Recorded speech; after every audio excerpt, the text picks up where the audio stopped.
collaboration of Institute for Food Safety at Cornell University. So we have here our guest from Cornell University, Elizabeth and Martin, and Als also we expect to be here. This is the titles we said, and I had attended a series of virtual office hours organized by Cornell University, and also Rosina, who is supporting me here from Secretariat Dex. She also attended few, and it was very useful. We found all these series of virtual office hour very, very useful. So we are happy to have these virtual hours, first country virtual hours today, office hours today. While waiting, our colleagues, I just, the everywhere in the world now, all 8 billion people are really terrorized by this COVID, irrespective of geography, the age, the profession, religions, whatever. So we all are very much being terrorized by this pandemic, and the signs of the this COVID-19 is not very much clear and not equally understood throughout the world. Of course, the scientists working particularly, very rigorously, that they have a better understanding. But, general public, we have a lot of questions, inquiries, queries, confusions. So nowadays, the vaccine is the very much buzzword for everybody. We are expecting there are good news of vaccines also, but from the country like Nepal, we don't know when do we get that vaccine and how does it come, how long it would take to come in the countries like Nepal. This is a big question also. Uh, Even if the final remedy of this issue is the vaccine, but it's still everybody's concern is how does it transmit. Everybody's the food is the most important commodity for our daily life, and we always have a questions about whether it comes along with the food or what to do and what not to do, and a lot of questions we do have. So right after the pandemic took the, as a global scale spreading throughout the planet, the Cornell University started these initiatives, virtual office hour, and to respond to rapid respond these issues. And we found this very, very useful, and we attended several virtual office hour organized by Cornell University, Institute of Food Safety, and Cornell University also encouraged, they invited us to attend, and they encouraged us to organize country virtual office hour. So from their encouragement, support, and collaborations, we are having this first meeting. So I welcome you all to participate, and thank you for being with us this evening. Despite of your busy schedule and everything, and hope it will be very useful for all of us. With this note, let me quickly go through how our this session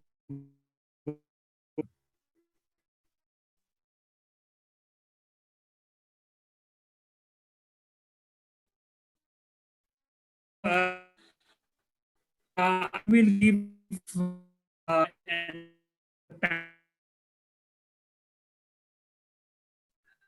and this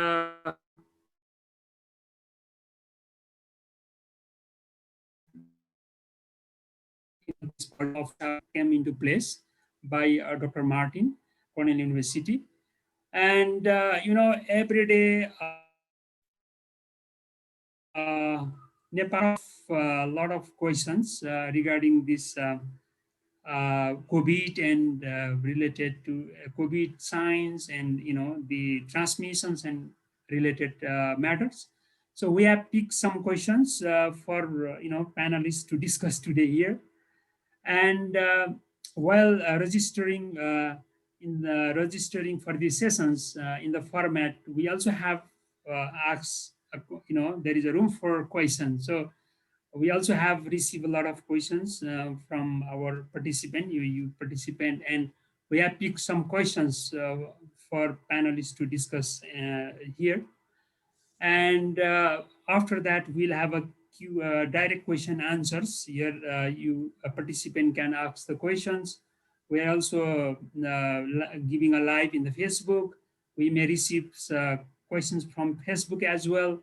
And finally, we would like to pick some, take home message from the panelists, and then with some useful informations floating to these, rooms in this office hours, we will close with acknowledgement. So this is the general format. In the announcement, there is a survey form. I believe many of you already have the completed that pre-survey form. That will very much helpful to understand our level of understanding about the COVID and related things. And those who has not completed the form, we would like to request you to complete.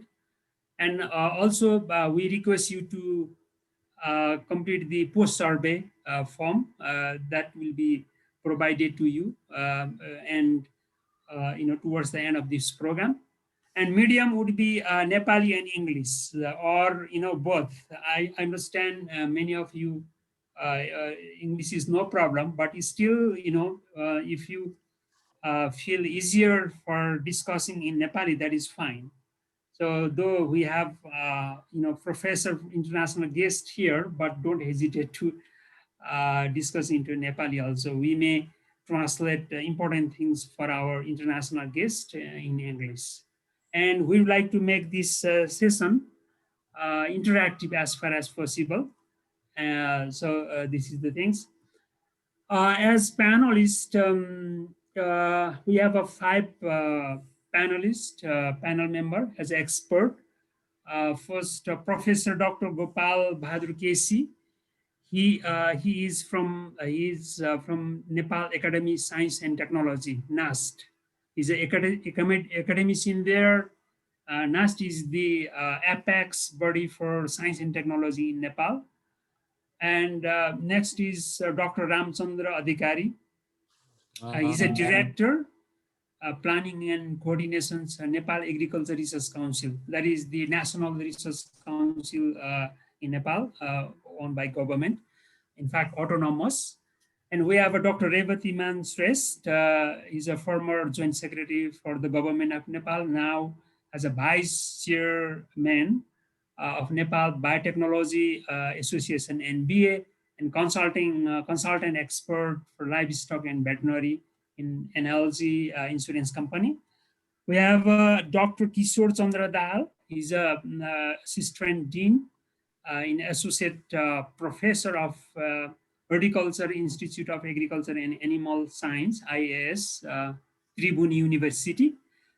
Last but not least, most important, our panelist here is Mr. Mohan Krishna Marzan. He is a senior food research officer in Department of Food Technology and Quality Control, DFTQC, Government of Nepal. And this is the authority that regulates food-related things, and it is all in all. And you may ask me that all members, panelists are, male and not gender balance. But, this time we were selective for the institutions. So we did not find a female expert available this time. So coincidentally, we have all experts male, but definitely we'll consider next time, the gender balance also. So we have a 3 guests from Cornell University, Dr. Martin, from professor in the food safety, Dr. Alzosa L, Associate of Food Science Extension, Dr. Elizabeth, Senior Extension Associate of Food Science. So very good morning and welcome you all three doctors from Cornell University.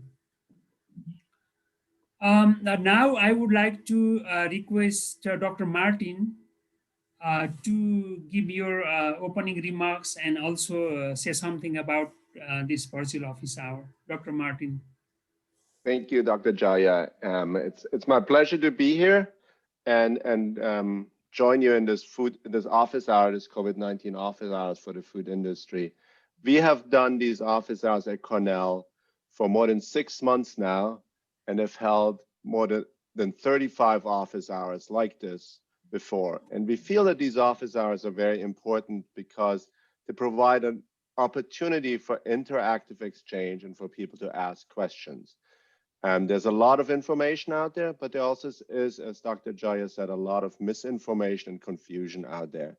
And just reading more things on the internet often does not clear up confusion. It requires talking to people and hearing arguments and understanding the real issues. And we hope that these office hours, and we are convinced that these office hours here will help you and many others in Nepal better understand COVID-19 transmission, better develop strategies to reduce the risk to individuals and the food system, and importantly, to reduce confusion and misinformation. So I'm very, very excited to partner with this esteemed panel today and with this esteemed group. This project is funded by the US Agency for International Development, and specifically the Feed the Future Lab for Food Safety, the Food Safety Innovation Lab. And I'm one member of this innovation lab, which is jointly run by Cornell University and Purdue University. So thank you very much for joining us today. I'm really looking forward to this session. I'm sure I will learn a lot of things. And finally, we appreciate your help with filling out these surveys. They will help us understand things and will help teach us how we can continue to improve these offerings throughout the world. So thank you, Dr. Jaya. Thank you to the panel. And I look forward to today. Thank you, Dr. Martin. Thank you for your short and very useful and very enlightening remarks. In fact, this kind of forum would be useful to strategize our, the mitigation plan. That is very, very yeah, good. And by the way, Feed the Future Innovation Lab, they have a lot of program here, and NDRI was also, and Nepal Academy of Science and Technology, they also have some involvement in some projects in the past. So, it is good to have FTF again in our collaboration. So thank you, Dr. Martin. So now I enter into main, panel discussions. As I said, we have picked some questions from among the baskets that we have received and to discuss here today. I will, both English and Nepali I go from now in Nepali, and also we have tried to put into English as well. In the question one, एक नम्बरमा के COVID-19 खाना packaging गरिएको सामग्री र पिउने पानीको माध्यमबाट transmission हुन्छ, प्रसारित हुन्छ भन्ने प्रश्न छ एउटा। यो चाहिँ सबैलाई एकदमै मलाई पनि, म आफैलाई पनि, I always was very much confused before and it's still not very clear now. So we would like to have, answers, answers of these questions from our panelists. So I would like to request Professor Dr. Gopal Kesi to give your some answers from of these questions. Dr. Gopal? Yeah. Nepali, thank you. Sorry, both English and Nepali. Okay. Okay, I will use both the languages. Thank you, Dr. Jay. Good morning and good evening. Namaste to all the participants. Especially, I am also very glad to be familiar with three doctors from renowned doctors from Cornell University. And also to participate in this discussion. Actually, I am also not an expert of this virus.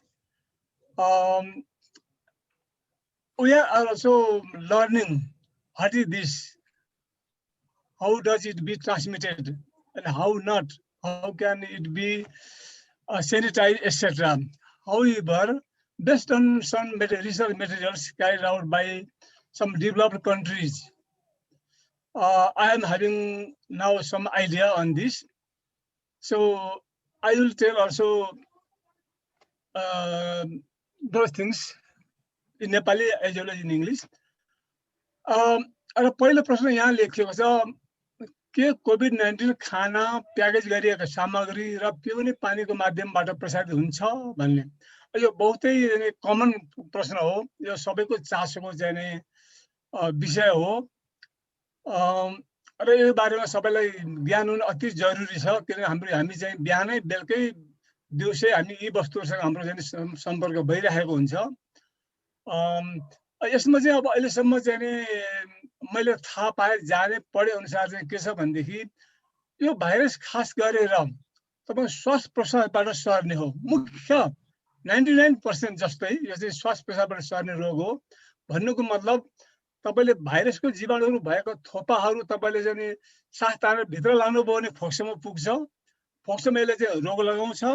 त्यहाँबाट फेरि तपाईले सास बाहिर फाल्दाखेरि आएको जुन मसिनो थोपाहरु छ त्योबाट फेरि अर्कोलाई सर्छ। त्यसैले यसलाई चाहिँ के भनिन्छ भने श्वास प्रश्वास रोग अथवा respiratory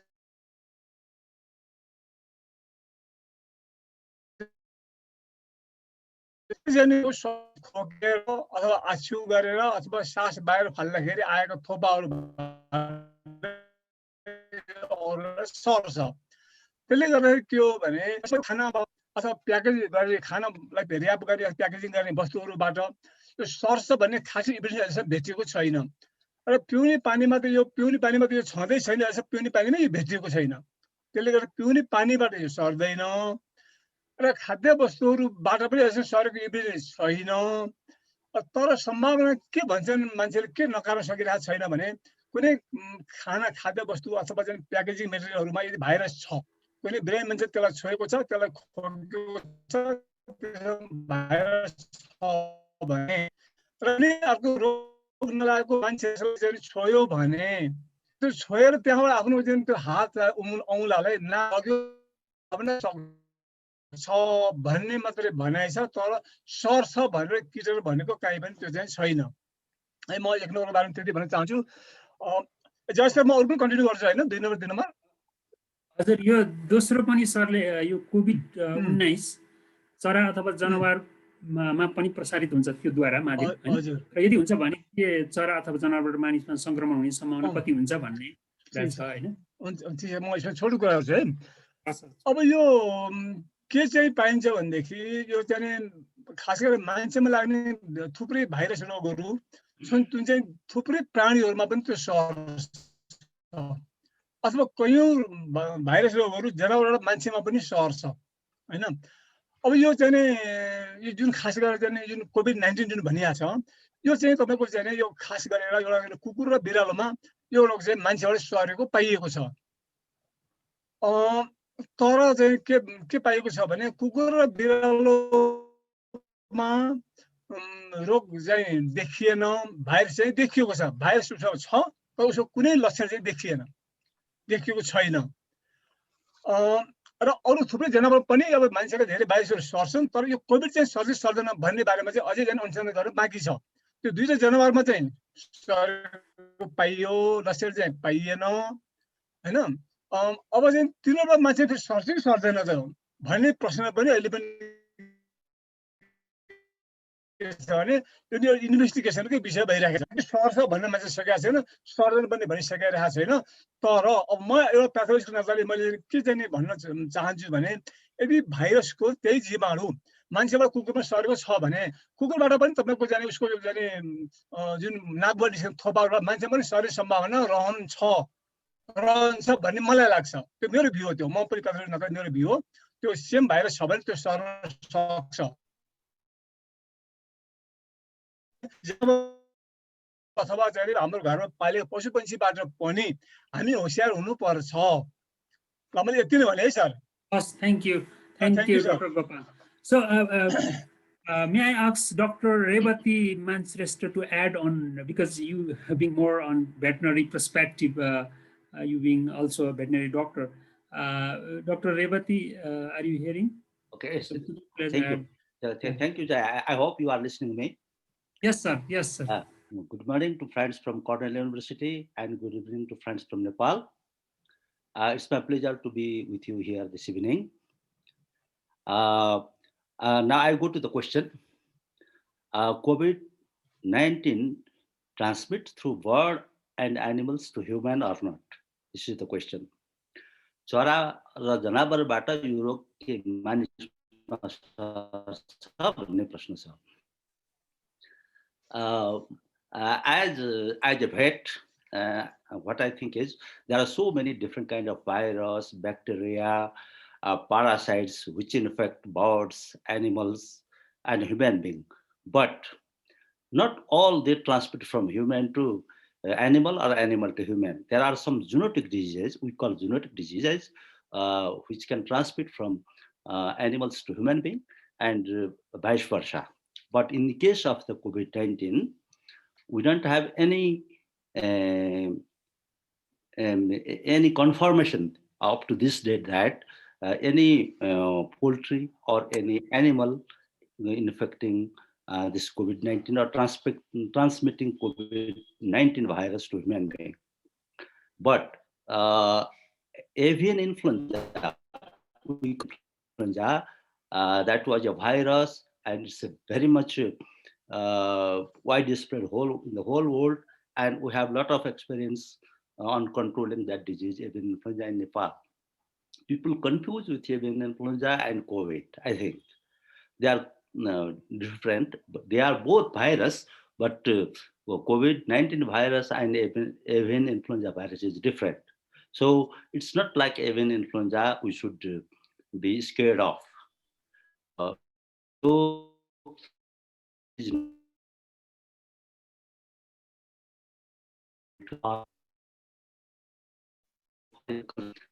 no any risk that they will transmit or they will get infected from animals or birds. Thank you. That's it, I think. Thank you.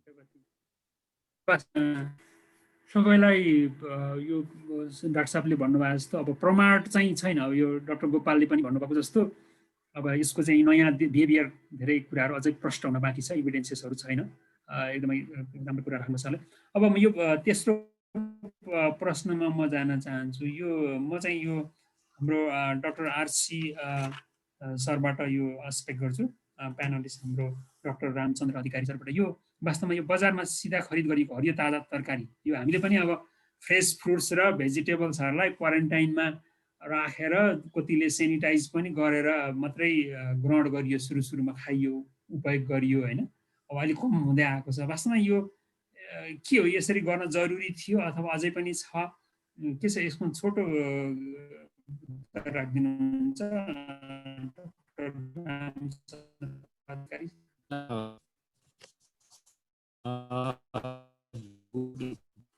Good evening and good morning from Nepal. And all the respected panelists and AG and other. Thank you for this type of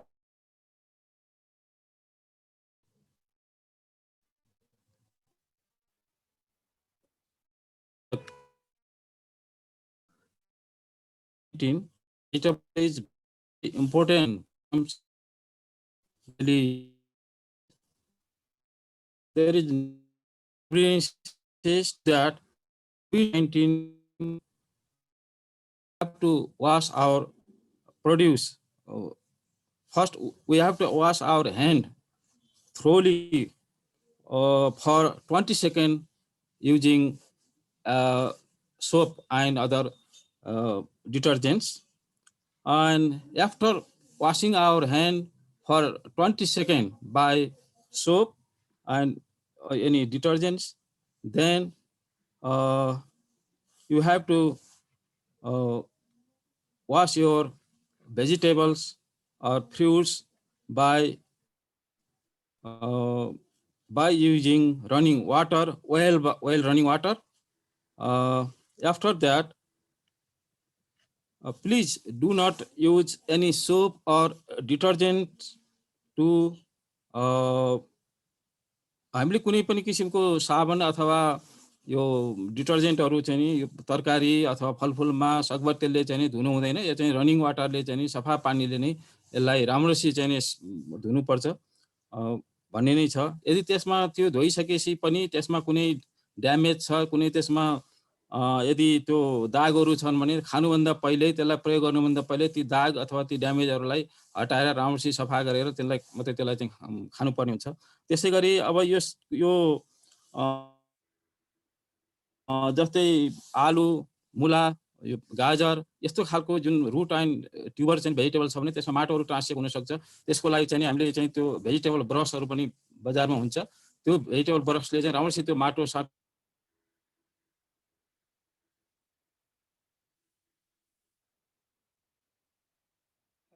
I'm not hearing Dr. Ram. Rosina, are you hearing him? No, sir, I cannot hear him. No, there is no sound. So what he was saying is, yeah, very important. Washing, washing always, washing never, be, wrong. And yeah, that is very useful, especially in the COVID. Now the situations we have to give more emphasis in the washings. And that's a good. So shall we move to next?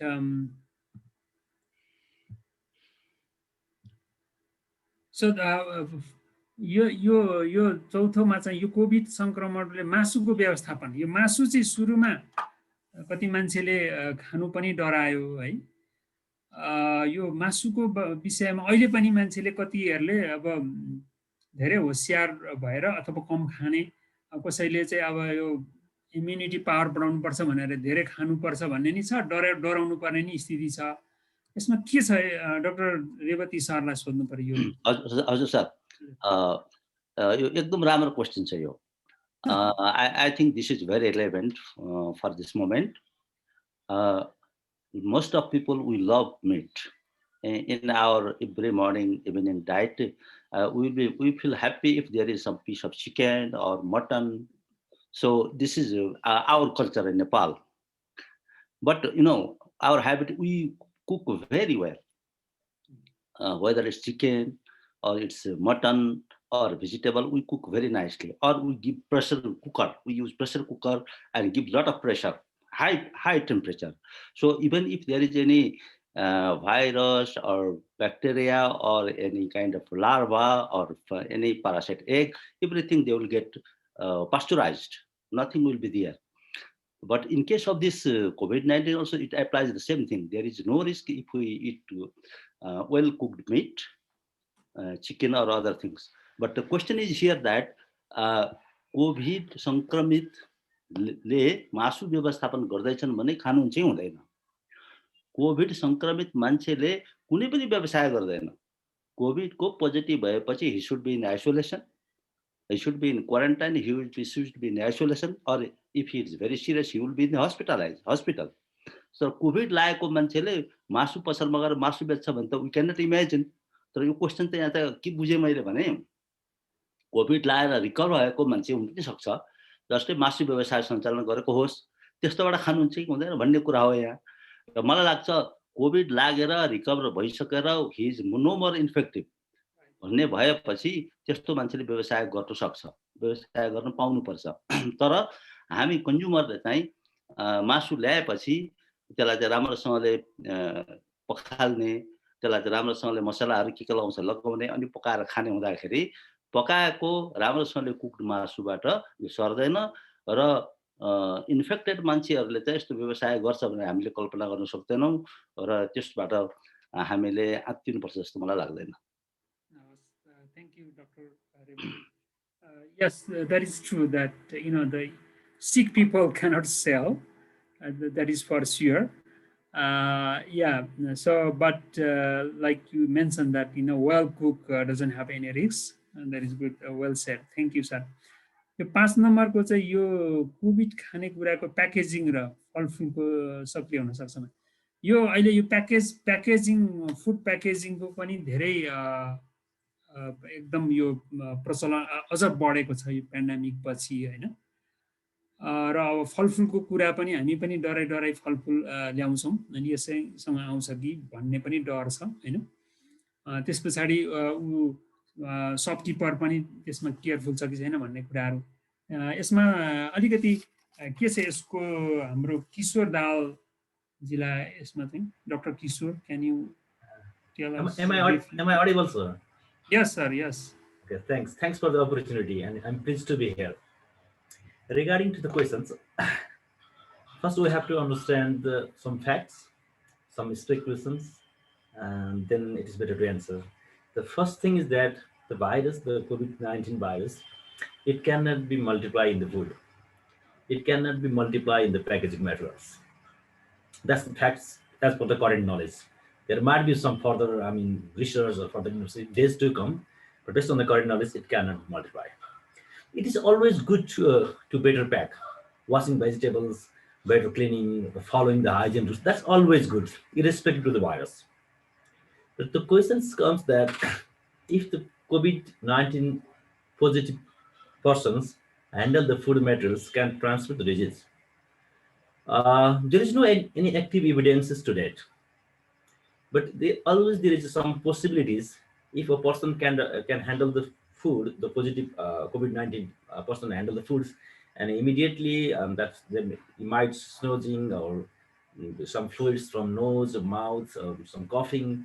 If you contract immediately and if you handle improperly without washing your hands, if you touch your mouth, if you touch your nose, there might be the possibility, but still there is no any active cases. In case of meat, I have gone through some articles, and there is multiple outbreaks in the meat industries, even in the Brazil, in the USA, in Germany.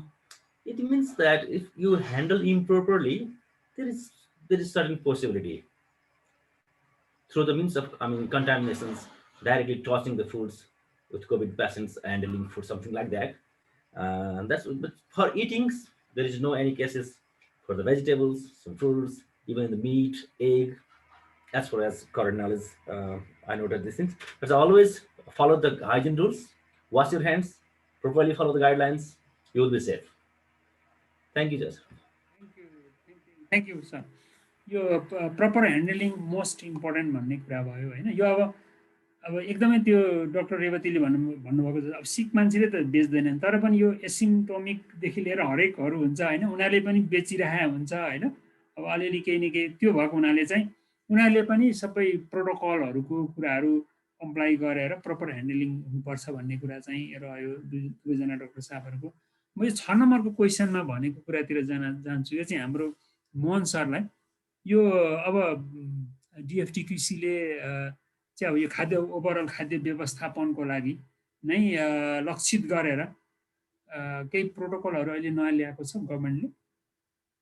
Mohan सरलाई सबभन्दा thank you जय Gurung sir, respective panellist भयो, अनि त्यस्तै गरी guest from Cornell university, good morning and good evening in Nepal. पहिला त जुन first क्वेसनमै हामीले धेरै कुराहरू यहाँ डिस्कसन भइसक्यो। डाक्टर किशोर सरले पनि डाक्टर गोपाल सरले पनि एकदम क्लियरली के कुरा आइसकेको छ भने हामीले पनि त्यसमा पोस्टरहरू पनि डेभलप गरेका छौँ। के त भन्दाखेरि सङ्क्रमण रोग जुन कोभिड-19 खाद्य पदार्थको माध्यमबाट सरेको वैज्ञानिक तथ्य अहिलेसम्म फेला नपरेको हुँदा शारीरिक तथा मानसिक स्वास्थ्यता कायम राख्न नियमित रूपमा सन्तुलित भोजन खाने गरौँ भनेर हामीले यो एफएओ डब्ल्युएचओबाट बनाएका इङ्ग्लिस पोस्टरलाई चाहिँ हामीले नेपालीमा ट्रान्सलेट गरेर त्यो पोस्टर हामीले जुन 7 को वर्ल्ड फुड सेफ्टी डेमा चाहिँ हामीले निकालेर त्यो डिसिमिनेटहरू पनि गरेका थियौँ। अब सरको जुन क्वेसन छ, जुन यो प्रोटोकल विशेष गरी यो फुड बिजनेस अपरेटरको लागि प्रोटोकल डेभलपमेन्टको कुरा छ definitely DFTQC has developed at the mid of April 2020 यो हामी अप्रिल 20 तिर हामीले एउटा प्रोटोकल डेभलप गरेका थियौं and this protocol are based on guidelines of FAO and WHO हामी आफैले त अब यसमा धेरै अध्ययनहरू त बाँकी छ त्यसैले गर्दा हामीले बनाएका प्रोटोकलहरू डेफिनेटली FAO र WHO को गाइडलाइन्समा आधारित बनाएर हामीले डेभलप गरेका छौं र यसलाई हामीले हाम्रो DFTQC को वेबसाइट हैन department of food technology quality control वेबसाइटमा यो COVID-19 को बेलामा पेन्डेमिक्स को बेलामा फुड बिजनेस अपरेटरले पालना गर्नुपर्ने सावधानी भनेर हामीले एउटा नेपालीमा बनाएको छौं र यसमा विशेष गरी यो तीनटा क्याटेगोरी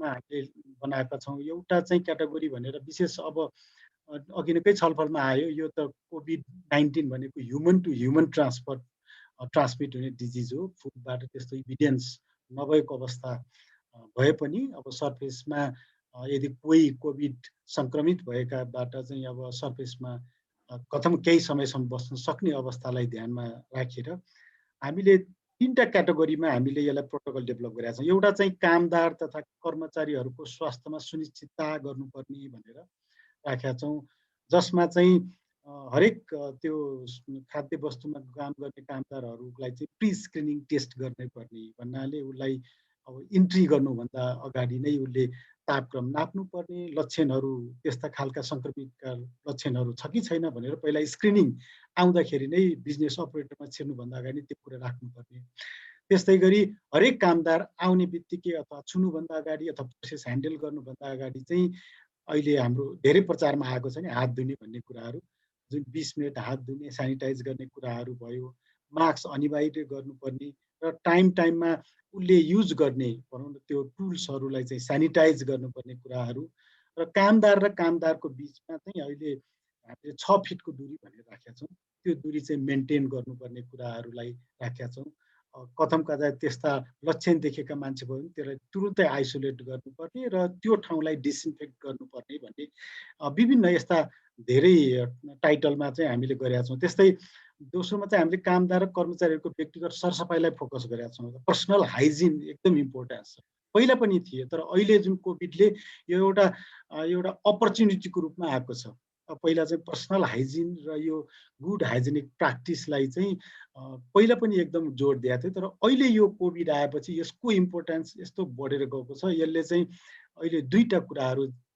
यो hygienic practice good hygienic practice र अनि पर्सनल हाइजिन भनेपछि पर्सनल हाइजिनमा विशेष गरेर उसको चाहिँ मान्छेहरूले काम गर्ने मान्छेहरूले जताततै छोइराख्न नहुने उनीहरू जस्तै कोही नाकमा छुने कोही कानमा छुने बानीहरू हुन्छन् त्यसलाई चाहिँ अभोइड गर्नुपर्ने त्यस्तै गरी खोक्दा हाछ्यौँ गर्ने त्यस्तो गर्नु हुँदैन खानाको माथि त्यस्ता कुराहरू गर्न नहुने संक्रमित रोग लागेका मान्छेहरूलाई कामदारहरूलाई त्यहाँ राख्नु नहुने पहिला कोभिड भन्दा अगाडि पनि त्यो कुराहरू थिए तर अहिले त झन् त्यो कुराहरूलाई एकदम इम्पोर्टेन्स भयो अनि छोएपछि र छुनुभन्दा अगाडि हात धुने कुराहरूलाई एकदम इम्पोर्टेन्सका कुराहरू जस्तै टोइलेट गएर आइसकेपछि अथवा कुनै फोहोर ठाउँमा छोएपछि इमिडिएट चाहिँ त्यसले चाहिँ हात धुनुपर्ने यी कुराहरूलाई पर्सनल हाइजिनका कुराहरूलाई राखेको छ भने अर्को चाहिँ हामीले यो खाद्य पदार्थको उत्पादन प्रशोधन र भण्डारण ढुवानी बिक्री वितरणमा यो सेवा प्रदायकहरूले चाहिँ पालना गर्नुपर्ने भनेर अर्को क्याटेगोरी यो हामीले तीनटा यो क्याटेगोरीमा चाहिँ यो केही मेजर्सहरूलाई चाहिँ राखेर हामीले प्रोटोकल बनाएको छ डिटेल चाहिँ हामीले अब यो अलिक धेरै भएकोले मैले टाइम पनि लिमिटेड छ यी कुरा राखेँ यो हामीले वेबसाइटमा राखेर यो चाहिँ गरेको छ र यो खालको हामीले मेजर्सहरू जुन सावधानीलाई चाहिँ विशेष गरेर अहिले हामीले यो इन्डस्ट्री एसोसिएसन जस्तै Nepal dairy association bottle water association किनभने अहिले अब तुरुन्तै इमिडिएटली इन्डस्ट्रीसँग पुग्न नसके पनि त्यो थ्रुबाट जुन चाहिँ उनीहरूको एसोसिएसन हुन्छ तिनीहरूको थ्रुबाट डेसिमिनेट गर्ने र अहिले हामीले इन्सपेक्सन गर्दा त्यो प्रोटोकल सहित जान्छौँ र त्यो पनि डेसिमिनेट गर्ने उनीहरूलाई अवेर पनि गर्ने त्यो चाहिँ अनुगमन गर्ने चाहिँ हामीले गरिरहेछौँ अहिले मैले छोटोमा यति भने sir Thank you, Mohan sir. Actually, very useful information. So, as you said that definitely we will visit your websites and get that protocols. I think that is the most important in this context. The employees safety and security and processing, food processing, the protocols, transport protocols. That is the most important things. I don't think people are really very carefully carefully complying all these protocols when we see in the market. So definitely that needs to be disseminated throughout, and the local governments should also be careful. We the consumers should also be careful for them to we can give a kind of suggestion or kind of pressure for them to comply. एकदमै महत्त्वपूर्ण कुरा छ यो हैन। अब म चाहिँ हामी चाहिँ यो next चाहिँ क्वेशन्स यहाँ चाहिँ सहभागी साथीहरू सहभागी डिग्निटरीहरूबाट क्वेसन लिन चाहन्छौँ हैन। तपाईहरुले चाहिँ डाइरेक्टली क्वेसन पनि राख्न सक्नुहुन्छ प्यानलिस्टहरुलाई, अथवा चाहिँ तपाईहरुले च्याट बक्समा चाहिँ आफ्नो क्वेसनहरु राख्नु होला हैन। रोजिना जी के क्वेसनहरु छ हामीलाई च्याट बक्समा एकचोटी हेरेर? Not yet, sir. We would like to request you to put your questions in chat box, and also you can directly ask question to our panelist. So as you see, हामीलाई चाहिँ अब एकदमै essential मासुको कुरा अथवा fresh vegetable, त्यस पछाडि फ्रुट्सको कुरा सबै यहाँ विज्ञहरू हुनुभएको हुनाले कमसे कम अब general yo let us not also be confined only into food and things, but also a lot of confusion and questions we have about the COVID itself, and कस्तो खालको भाइरस, यसको बिहेभियरको कुरा पनि हामीलाई धेरै अनभिज्ञ छौं हामी थुप्रै कुराहरुमा। त्यो भएको हुनाले तपाईहरुको के क्वेशन छ भने हाम्रो डाइभर्स किसिमको प्यानलिस्टहरुलाई आफ्नो क्वेशन राख्दिनको लागि म अनुरोध गर्छु।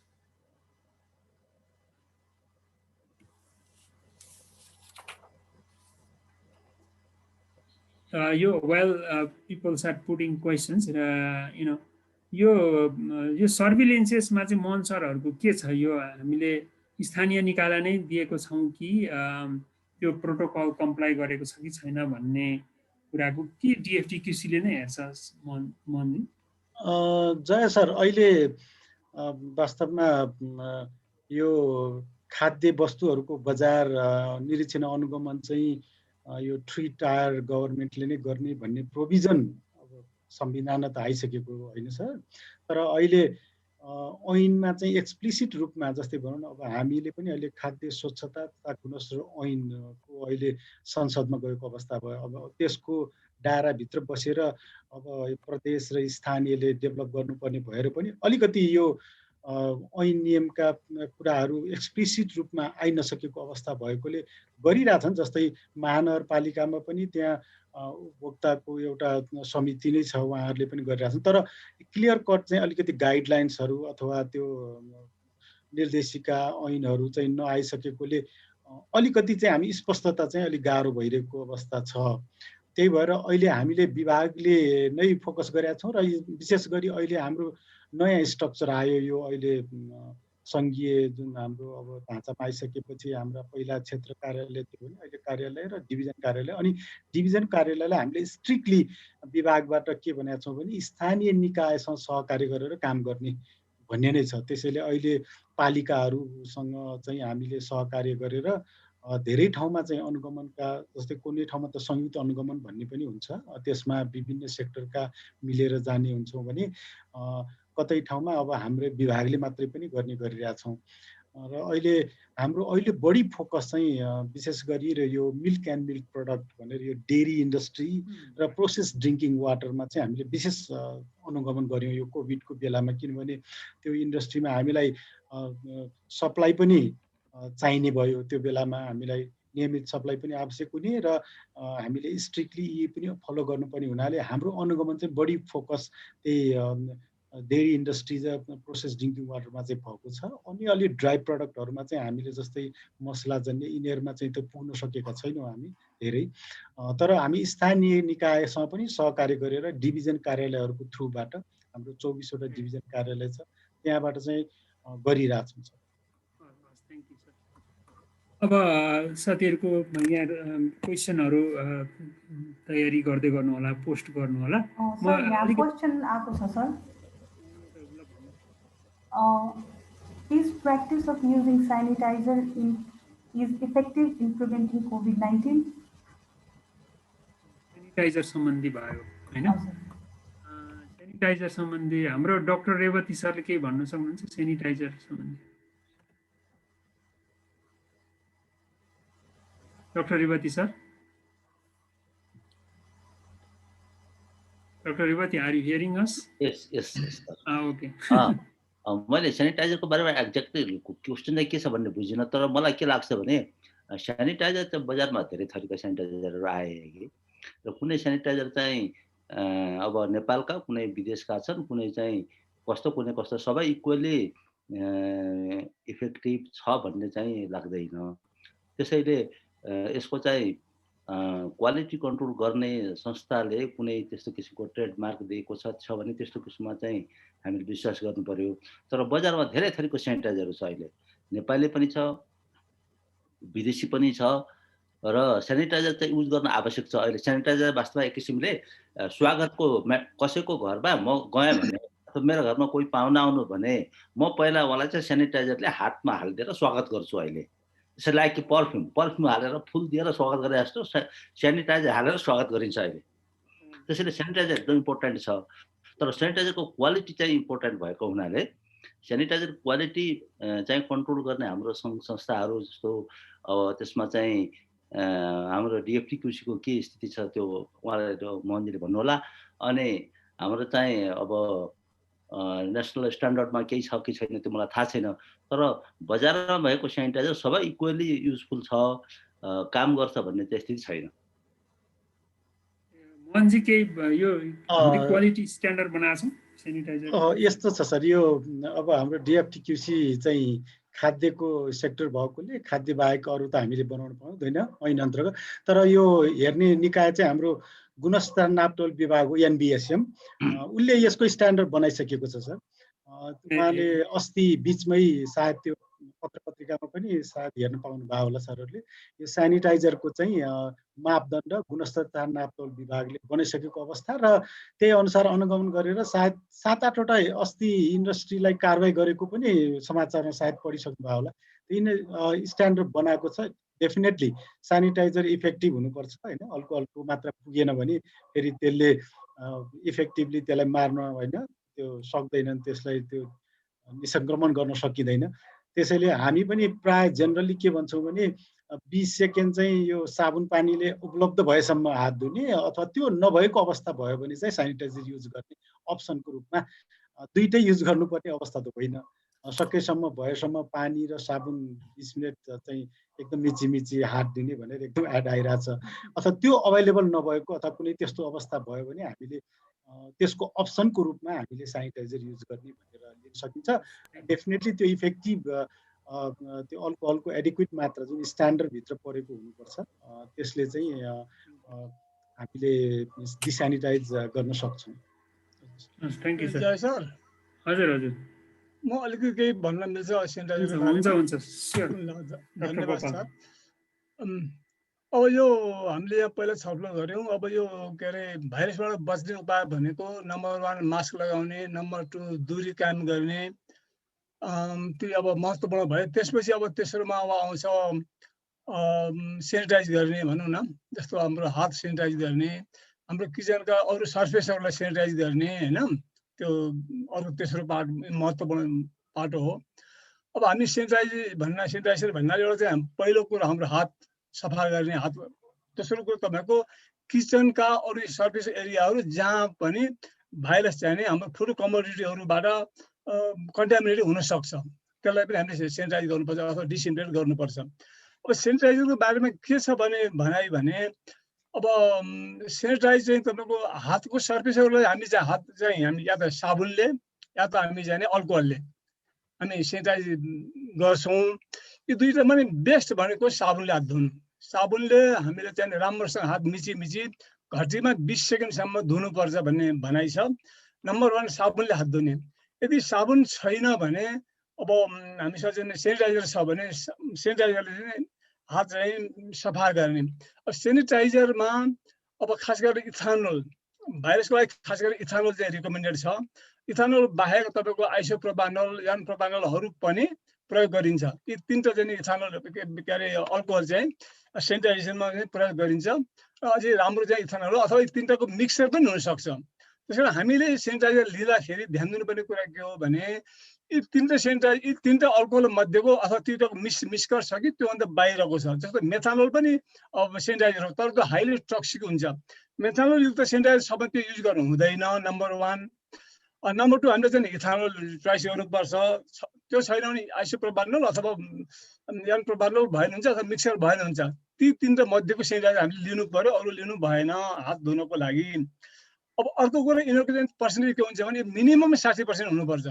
60% तल भयो भने त्यसको काम छैन, त्यसले मार्न सक्दैन भाइरसलाई। र अधिकतम यसको मात्रा भनेको 80%।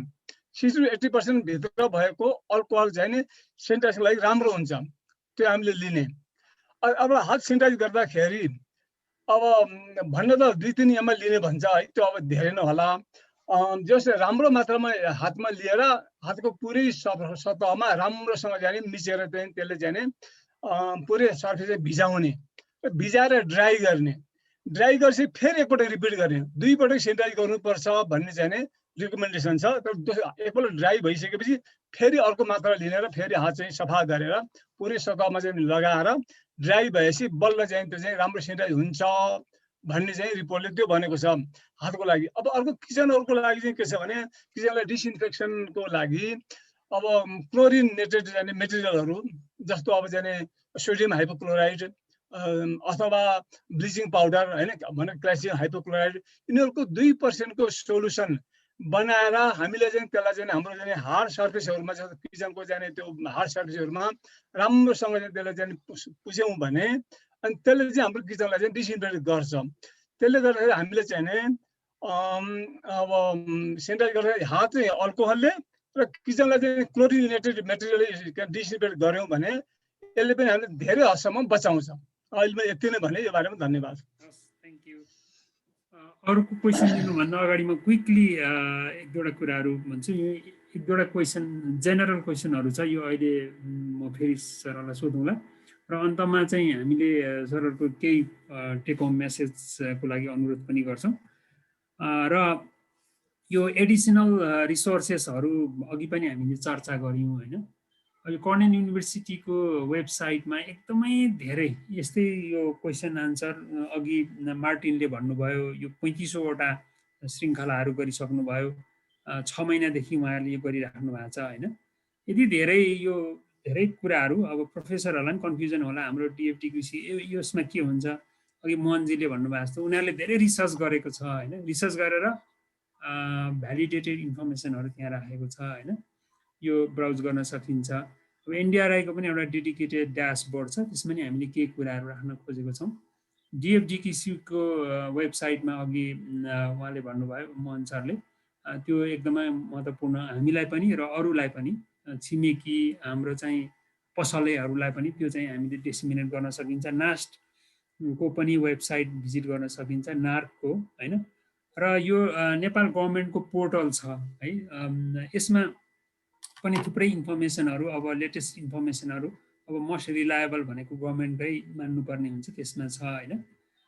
अब र अर्को चाहिँ यो बेसिक हामीले चाहिँ यो एफएक्यूको कुराहरू होइन, कमन क्वेसनहरूलाई एड्रेस गर्ने किसिमले एउटा सानो युट्युब एउटा भिडियो पनि एनडिआरआईले बनाएको छ।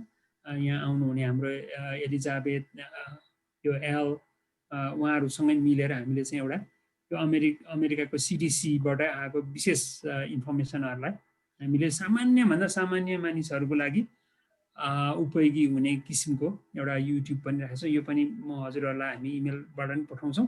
यो युट्युबमा नि केही कुराहरू जान्न सकिन्छ योबाट पनि होइन।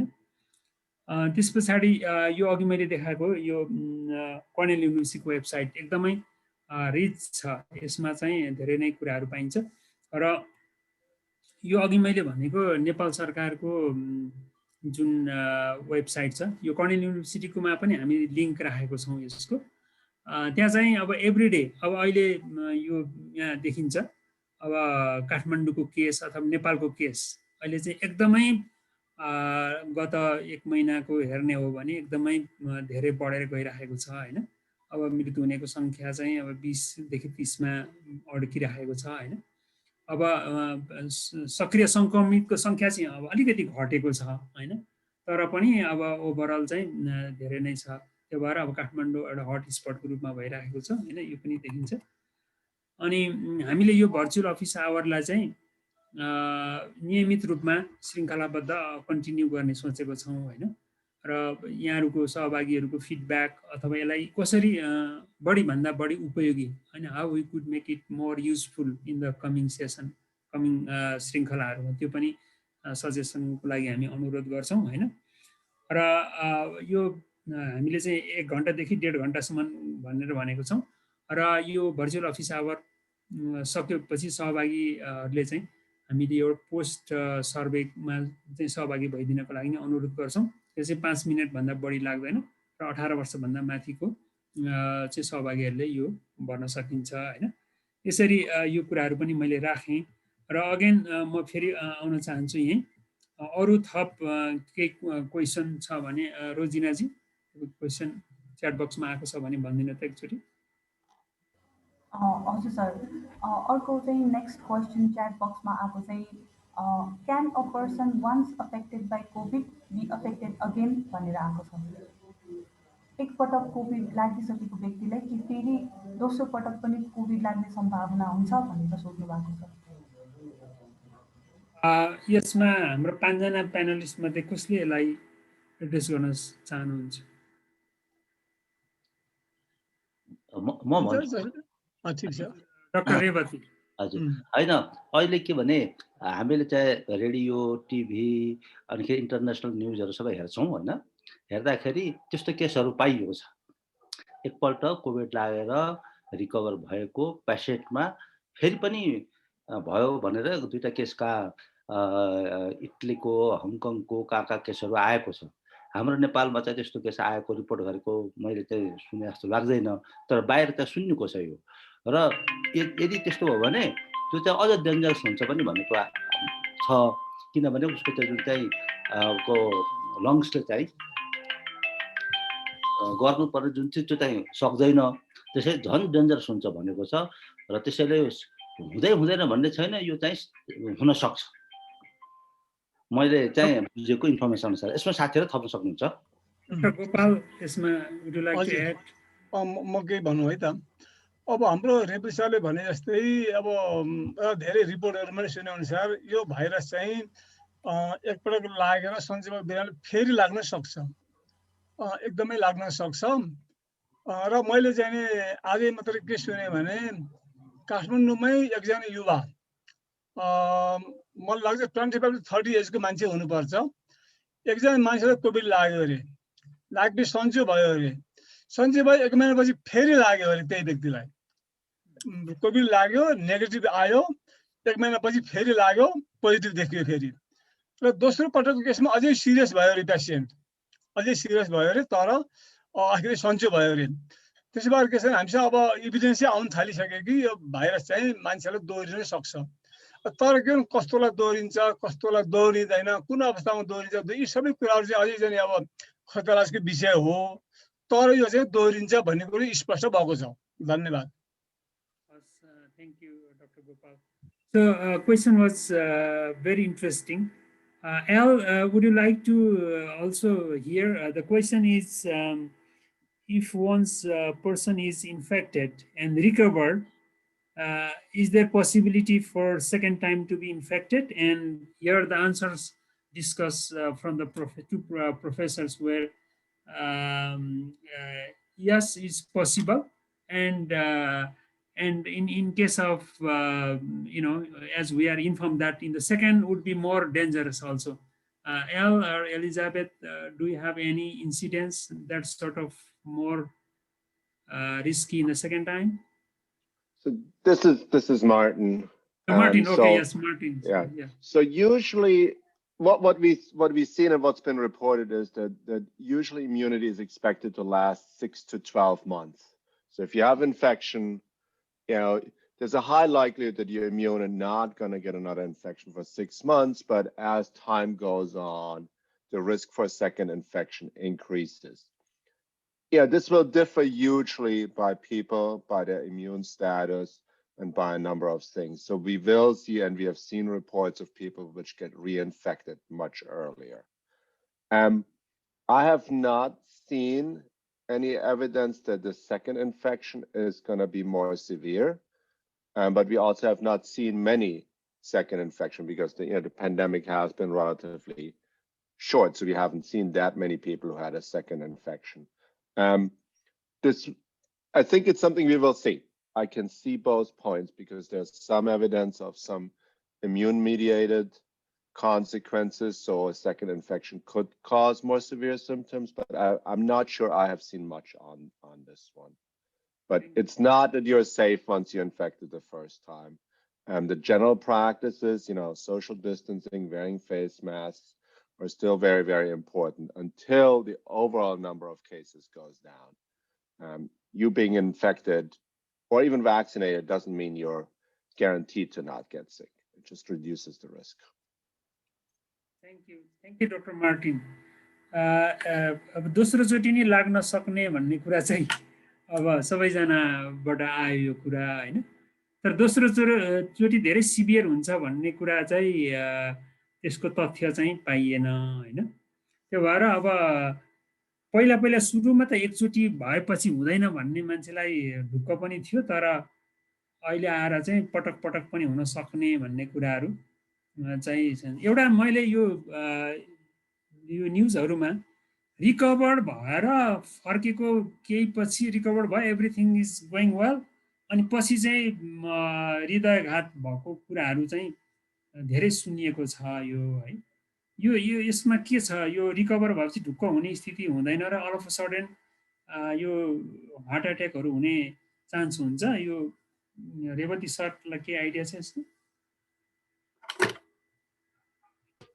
होइन सर, यसमा अब तथ्य त त्यस्तो केही छैन, तर आइरहेको कुराहरू क्या यो मेसेज के मिडियाहरूमा आइरहेको छ, इन्टरनेसनल न्युजमा हामीले हेर्न सक्छौँ कि त्यस्तो किसिमको रिकभर भएर आएको मान्छेहरूलाई कम्प्लिकेसनहरू अरू हुने, अरू थप कम्प्लिकेसनहरू हुनु भन्ने कुराहरू चाहिँ सुनिएको छ। तर किन हुन्छ भन्दाखेरि त्यो अरू पनि कारण हुनसक्छ, त्यो खालि कोभिडकै कारणले भयो भन्ने चाहिँ कुनै त्यस्तो तथ्य चाहिँ छैन। तर के भने इम्युनिटी उसको घट्छ, उसको न्युट्रिसन लेभल कम हुन्छ र उसलाई नट ओन्ली कोभिड, उसलाई अरू पनि एलिमेन्टहरू जस्तो अब कुनैको प्रेसरको कुरा होला, कसैको सुगरको कुरा, कुनैलाई किडनीको समस्या होला, त्यस्ता मान्छेहरू र इल्डरली एज्ड मान्छेहरू बढी सफर भइरहेको छ। त्यसैले कोभिडकै कारणले चाहिँ उसलाई रिकभर गरेर पनि फेरि भएको कोभिडले नै भयो भन्न चाहिँ ठिक होला जस्तो लाग्दैन मलाई। तर कमजोर भइसकेको हुन्छ, कमजोर भएपछि कमजोर भएको मान्छेलाई सबैले असर गर्न सक्छ। यो मेरो पर्सनल फिलिङ है sir. Thank you, Dr. Revati. Actually, Rosina, can you read the next questions from chat box? Yes, sir. Another question is, people are taking over precaution for fresh produce consumption. Does it impact on fresh fruit and veg supplies? मान्छेहरूले चाहिँ ताजा फलफुल ताजा खानेकुराहरू consume गर्नमा चाहिँ धेरै प्रिकसन्सहरू लिइराख्नु भएको छ कि यो प्रिकसन्सहरू लिँदाखेरि चाहिँ ताजा फलफुल तथा तरकारी सप्लाईमा चाहिँ के इफेक्ट पर्छ भनेर सोध्नु भएको छ। डाक्टर आरसी अधिकारी सर हुनुहुन्छ? हजुर हजुर हजुर, सरले यसमा के प्रकाश पार्नुहुन्छ? यो एकदम सही छ कुरो चाहिँ, किनभने यो ताजा तरकारी ताजा फलफुल खाँदाखेरि यो स्वास्थ्यलाई फाइदै हुन्छ, किनभनेदेखि यसमा अब यो इम्युन पावर यसले बढाउने कुरो भइहाल्यो। किनभने तरकारी फलफुलमा vitamin A, vitamin B, vitamin C, अब vitamin E, vitamin K, even मसरुममा भिटामिन डी पनि पाइने भएको हुनाले यो तरकारीहरूको यो इम्युनिटी पावर चाहिँ बढाउनको लागि त्यसमा पनि ताजा जसमा रोग किराहरूको अथवा कुनै त्यसमा राम्रोसी पखालेको राम्रोसी सफा गरेको राम्रोसी तयारी गरेको चिजहरू खाँदाखेरि चाहिँ स्वास्थ्यलाई चाहिँ इम्युनिटी पावरले त्यसलाई कोरोनासित केही हदसम्म भए पनि त्यो इम्युनिटी पावर चाहिँ यसले चाहिँ बढाएको हुन्छ। जस्तै अब फलफुलमा सिट्रस हामीले खायौँ, अब ग्रेप फ्रुट, म्यान्डारिन, अरेन्ज, त्यसै गरी यो अरू फ्रुटहरू पनि यसले चाहिँ केही न केही यसको इम्युनिटी पावर चाहिँ यसले चाहिँ बढाउने भएको हुनाले उसलाई स्वस्थ राख्ने भएको हुनाले यो ताजा फलफुल तरकारी यो खानामा चाहिँ नि यसले चाहिँ यसलाई फाइदा गर्छ कि डाइरेक्ट भन्दा पनि इन्डाइरेक्ट तरिकाले यसको चाहिँ रेसिस्टेन्सी यसमा चाहिँ इम्युनिटी पावर बढाउनलाई सहयोग गर्ने भएको हुनाले यो चाहिँ नि सबैलाई हामीले लगभग दिनको 400 ग्राम फलफुल अथवा तरकारी खानाको चाहिँ हामी चाहिँ नि सबैलाई अनुरोध गर्छौँ। Thank you, Dr. R.C. Adhikari. So before I ask Rosina to read another question in the chat box, I think this is a good opportunity for all of us to have our guest, Dr. Martin L. and Elizabeth here. So if any of us have any question to Dr. Martin, who is working in this particular issue since long, they have a, robust research and everything. So if we also have any questions, I'm sure you have panelists, they are very doing research in depth. So we also can put our question to Dr. Martin L. and Elizabeth. So is any of our panelists have question to Dr. Martin? Okay, Dr. Jai, may I have one question? Dr. Jai? Yes, sir, Go ahead. please. Oh, thank you. Just before also someone was asking that, can we take fresh fruits and vegetables if they are contaminated with the virus? That was the question. Now my question is, yes, they are contaminated. And if we eat them, if we eat the virus directly, and it erupts into the stomach, what will happen? Is there any possibility to be transmitted the virus through consumption of virus contaminated materials? And another question is, will it be transmitted by any type of insect that attack human beings, maybe mosquito or bed bugs or the lice, etc. Any insect that can transmit from an infected person to the other? So thank you. Okay, thank you. So these are very good questions. So the first one is food. So the virus that causes COVID-19 is a very, very different type of virus from the viruses that cause foodborne disease. COVID-19 virus is an enveloped virus, and that means these viruses are very easily killed by environmental stresses, such as the acidic environment of the stomach. So there's a reason from the biology that this virus is very, very unlikely to be transmitted through food. All viruses that are transmitted through food, hepatitis, Norwalk virus, are non-enveloped viruses. And those non-enveloped viruses have a protein shell on the outside that have a much stronger outside protection. And that allows those viruses to survive through the stomach. So does it mean there's no chance that among 100 million people there will ever be one case of foodborne COVID-19? No. If you have a person that consumes extremely high level of virus and is on antacid, so their stomach is not acidic, there's probably a small risk. But with everything in life, there's a small risk of everything, right? But practically speaking, it's irrelevant transmission through food, through consumption. And the biology supports that. But also when we look at the epidemiology, what are the patterns of where virus outbreaks are, how it transmits, etc. There's no evidence that foodborne transmission, so consuming the food, plays a role. So both biology and patterns of transmission epidemiology suggest that consuming a food with the virus is not a risk that is high enough to worry about. What you should worry about is social distancing, wearing face masks, washing your hands, disinfecting your hands, all those things I've heard you talk about, and using the right sanitizers, not using methanol and not drinking methanol because you think it will disinfect the virus. Those are the important things to not do, as I've heard you say. So with regard to insects, I think we know much less about it. I've not seen any evidence that it can be transmitted through insects. Again, it doesn't replicate in insects to the best of our knowledge. So that's something we really don't know that much about, but I've not seen anything. But I will try to, talk to some colleagues some more, and maybe we can bring up the question again in one of the next office hours, and we'll also add it to our frequently asked questions. So let me do some more research on that one. But maybe other panelists have any ideas on that, but I just don't know that much about it. Thank you. Thank you, Dr. Gopal, for your questions and response, Dr. Martin. So Rosina also has posted some links relevant to that. I think, I believe that is from Cornell University website.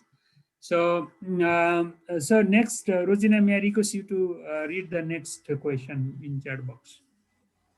Another question is, people are enjoying the restaurants and other outside food stalls. Regarding this, what is the suggestion of the government of Nepal on this issue? मान्छेहरूले अहिले बाहिर रेस्टुरेन्ट्समा खाने बाहिरको खाना खान सुरु गरिसकेका छन्, उनीहरूले यो कुरा चाहिँ इन्जोय गर्न थालिसकेका छन्। यो कुराको लागि चाहिँ नेपाल सरकारबाट चाहिँ यो कुराको लागि चाहिँ के सजेस्ट गर्नुहुन्छ भन्नुभएको छ। मोहन सरले नै अलिकति प्रश्न पार्नुहुन्छ, केही छ हाम्रो regular.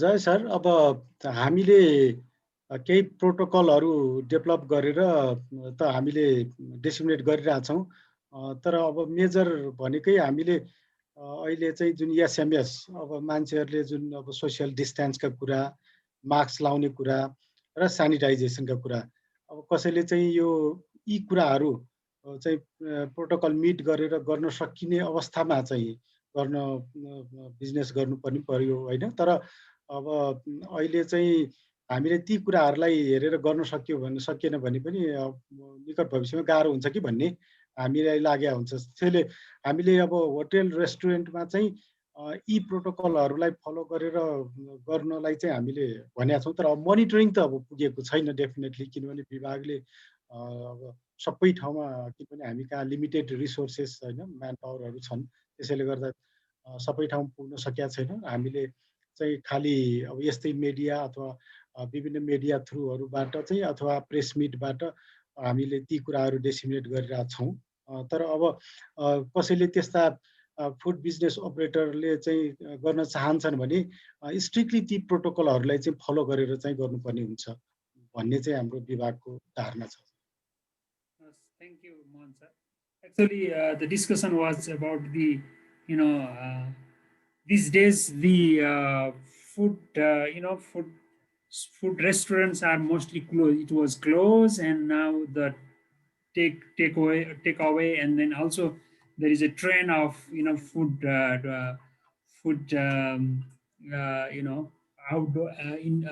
outgoings for dinners or lunch is also common. So what things needs to be considered, especially in this kind of business. So the SMS, the most important, like Mohanji mentioned, that is also well explained in the protocol. My question related to this, Martin or anyone else, we in Nepal, this COVID came a little later than your country. It was March so far, I remember well. In your country, it was already started December, right? And we don't know where we are. You guys are saying that second wave, third wave, but we don't know in which wave we are facing now. But now the graph in case of Nepal is escalating, right? And we are always get updated from your country's news also. It was last night, big mortality rate was very high, right? So how does it, different waves comes? Is that there is a interruptions, there is a something and then settles and then comes up with a more, how does it come? Can Martin can let us know something about this? Yeah, I can try to explain it, and I'm not sure we know all parts of it, but it is the first wave really was we didn't have COVID-19. It came into the country, it started to transmit. Then we started to put in prevention strategies, shut down businesses, shut down restaurants. People were started wearing face masks, stayed at home, and that controlled it. But the first wave also happened in some big cities where transmission was very rapid. So New York City was one big city where a lot of things happened. So that first wave was also more confined to New York City. So we controlled it in New York City. It appeared to take some time before it moved to other parts of the country. And then again, outbreaks now in many parts of the country. We put in prevention strategies, but then people were tired of wearing face masks. People wanted to see friends. There are holidays where people come and visit and don't practice social distancing. And now in the winter, it's colder here, so people spend more time inside. We used to in the summer, everyone just went to go dining and meet people outside. So the transmission risk was much lower.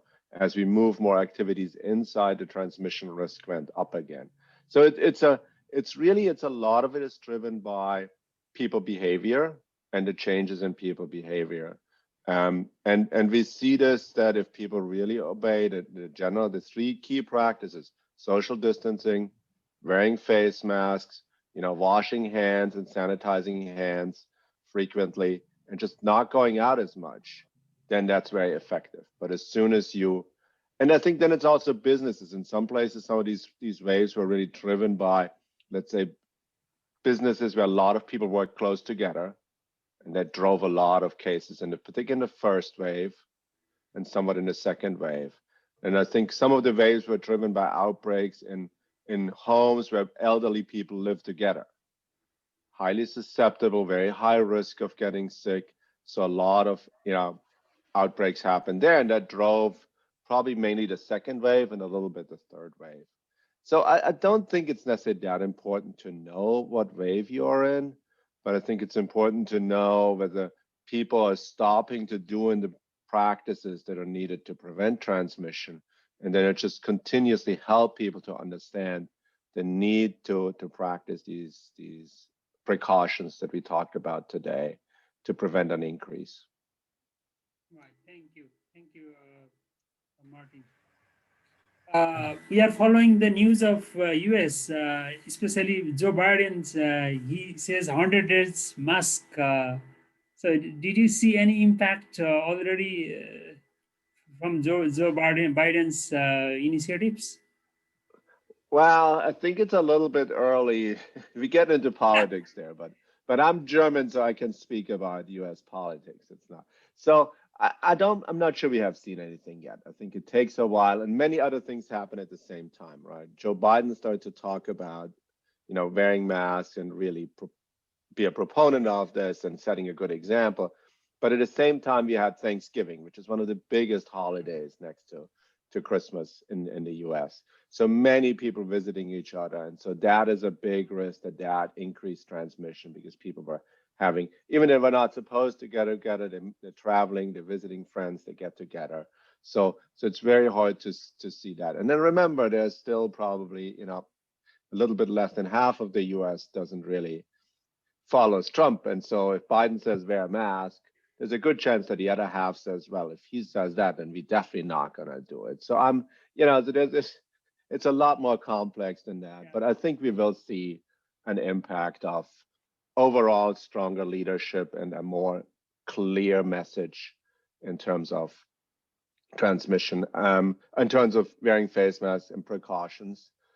I do worry sometimes that the talk about vaccines people might get too excited and stop, practicing and say, oh, vaccines are coming, so I don't need to be that careful. It's going to take a while until, even in the US, until we have enough people vaccinated, and worldwide, it's going to be, it's not going to be it's not going to be May or April or March or April and all problems are solved with a vaccine, in my mind. Thank you, Martin. Thank you. Dr. Jay, Yes, sir. may I have one question? Sure. Okay. Okay. Thank you. My question is about immunity, and again to those resident professors from Cornell University. So I am hearing that there is some variation in infection rate and also in death rate of people due to COVID-19 in different countries. So, but I don't know how big difference is between the countries. My question is there any variation based on ethnicity or nationality in the immunity power against the disease? Variation based on ethnicity or nationality against the disease? That's a really good question. I would be very surprised if there would not be variation. The question is how much the variation is. I'm not, it's probably a big driver is going to be, nutritional status, health status, in terms of, immunity and the strength and length of immunity. I think we need to also be very careful with the death rates and the mortality. So percent of people that get COVID that die. There's many factors that affect that. And so what we've seen in the US, the reported mortality rate has gone down. So why is that? Number one, we have become better at treating, because before it's a new disease, we didn't know how to treat it. Now we are better at how to treat it. We have some new treatment options. But then the other thing is we have more testing. And with more testing, we detect more mild cases. So before you had 5 out of 100 people died, but these 100 people were only people that had severe disease cases.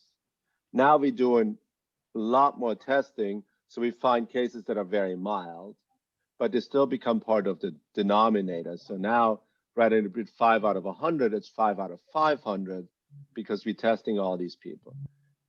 Give you an example, the university we are at, we get tested every week, whether we show symptoms or not. So even if I have no symptoms, I will be positive and will be counted as a case. So there's testing frequency plays in, health status, treatment options, etc. So it's very, very difficult to compare mortality rates across countries and across regions, and even within a country across different times when so many other things change, particularly the frequency of testing. Thank you, Dr. Martin. Thank you. Yes, it could be. It's very complex. Yeah. It is, and we will learn more about it, particularly the differences in immunity as we have more vaccinations and follow it. And I think someone was mentioned that, even where and if, second infections might be more severe, it will probably differ a little bit based on nutritional status and other factors. And those are the things, sort of the long-term consequences, both of vaccination and infection. We don't know that much because it's only been, 7-8 months, really. Jaya sir, may I have a brief questions with Martin or Raju sir? Someone can answer. Sure. Okay. Martin, there is no doubt this virus cannot multiply in the plant sources. But there's a lot of research have been done in how long it can survive in the iron or in steels or in plastic or blah blah blah materials. Right. I think you guys are more relevant with these questions. That's why I'm asking with you. Have you done any research, or your team, or review, or whatever you did? How long it can stay in the surface of the fruits or vegetables? How can it last? It can last for alive in the fruits vegetable surface. There are different types of fruits vegetables. For example, the citrus might have the different surface area, leafy vegetable might have different one, the mushroom is always moist, it might have different nature of the surface. uh, is there any research, or do you have any idea about the longevity of the virus in the surface of the fruit and vegetables? So there's some research, but not enough research that you would probably, or not so much research that you would think is enough to really answer your question, particularly because you're absolutely right. There are many different surfaces.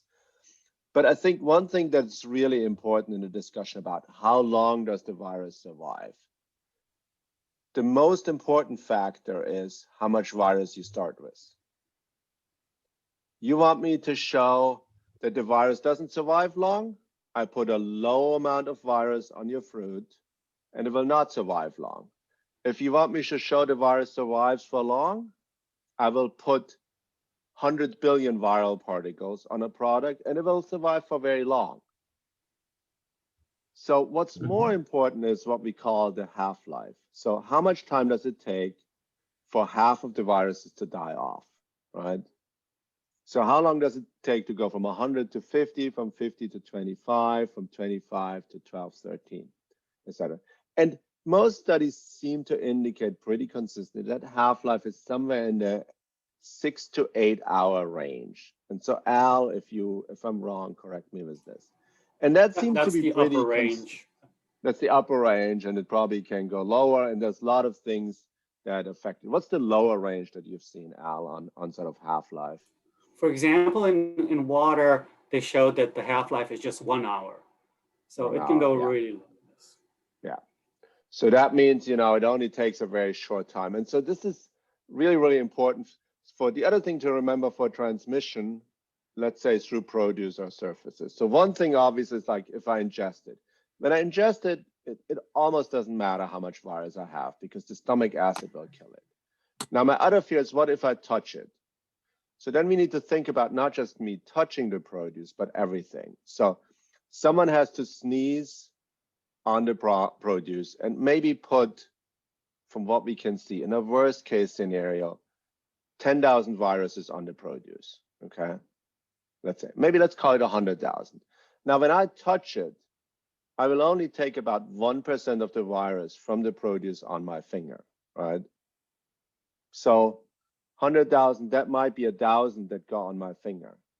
Now, it doesn't infect me when the virus is in my finger. Now I need to put my finger in my nose or in my mouth, and then the transmission will be, again, not all virus on my finger will go on my nose or in the mucous membranes of my nose. It is probably only going to be 1 in 100 again. So now I'm going to go from 1,000 to 10. 10 viruses could infect me, but the risk is very, very low. We don't know the exact infectious dose, but from other viruses in general, 10 viruses sure could infect. But remember, this is a worst case scenario. I had 100,000 viruses on a surface as big as my fingers, which is a lot of viruses. And then I had to immediately touch my face without washing my hands and have it transmitted. Now, the risk goes up if I take the finger and stick it deep inside my nose where it's very wet, because then the transmission from my finger to the nose becomes better than if I touch my outside here. Because if I touch myself here with the virus can't go from here into my nose yet. So it's all the things taken together that make that transmission through surfaces very, very unlikely. And we've seen this in the US. Early on, everyone was very worried about disinfecting and spraying disinfectants everywhere. Now we see, people can't do everything. We focus really on social distancing, wear your face mask right. Much more important than worrying about touching food is make sure your face mask goes over your nose, not just over your mouth. Those are the things that are really important. And people, if we ask people to pay attention to so many things over a year or longer, we can't have them do 15 things. We got to do them to 1 or 2 things that really will help us control the virus. So, but back to your original question, when people talk about how long can it survive, most important thing is how much was there to begin with.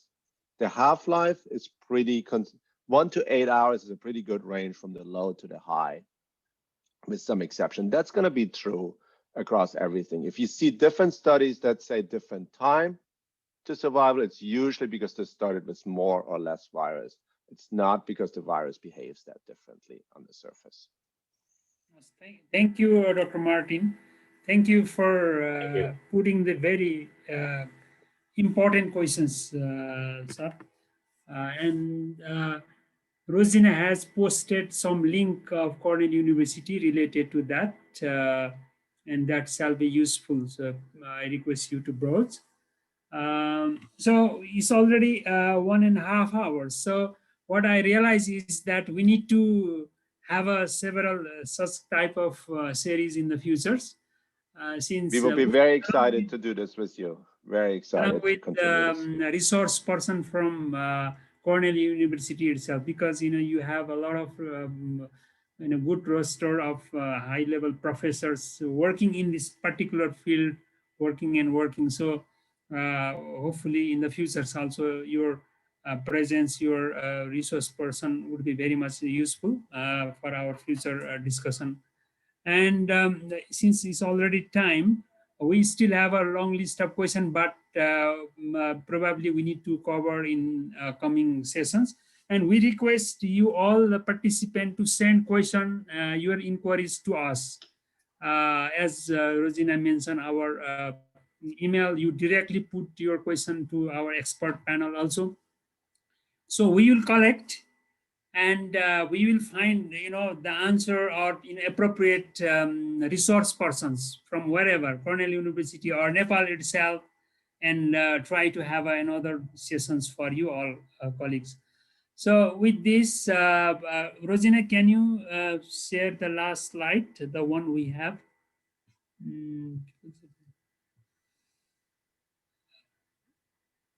Rosina, or shall I share the screen?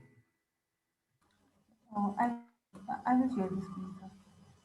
Okay, I share. Okay. So we could not. Are you see? Can you see my slide? Yes, sir. Yes, sir.